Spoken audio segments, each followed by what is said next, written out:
அவன் ஆசைப்படுறது எதுவுமே இனிமே அவன் வாழ்க்கையில நடக்காது. இது தெரியாமலே அவன் தினமும் அந்த காயினை டாஸ் பண்ணிட்டு இருக்கான். இந்த கதை ஒரு நீரூற்றோட சாபத்தை பத்தினது.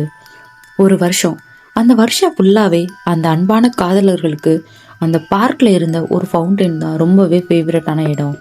அந்த நீரூற்றுல ஒரு நம்பிக்கை இருக்கு. அந்த நீரூற்றுக்கு மேல ஒரு பவுல் ஷேப்ல ஒரு ஸ்ட்ரக்சர் இருக்கும். கீழே இருந்து ஒருத்தங்க காயின் அங்கே தூக்கி போடணும். அந்த காயின் கரெக்டாக அந்த பவுலில் போய் விழுந்துருச்சுன்னா இவங்க மனசுல எது நினைச்சு தூக்கி போட்டாங்களோ அது நடக்கும்ன்றது ஒரு நம்பிக்கை. இந்த நம்பிக்கையாவே நிறைய மக்கள் அங்கே செய்வாங்க. அந்த மாதிரி இந்த காதலனும் செய்கிறான். ஒவ்வொரு தடவையும் நம்ம கண்டிப்பா இந்த வாழ்க்கையில சேர்ந்துருவோம்னு சொல்லி அந்த காயினை தூக்கி போடுறான்.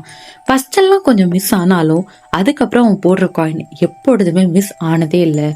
பர்ஃபெக்டா அந்த காயின் அந்த பவுலுக்குள்ள போய் விழுந்துரும்.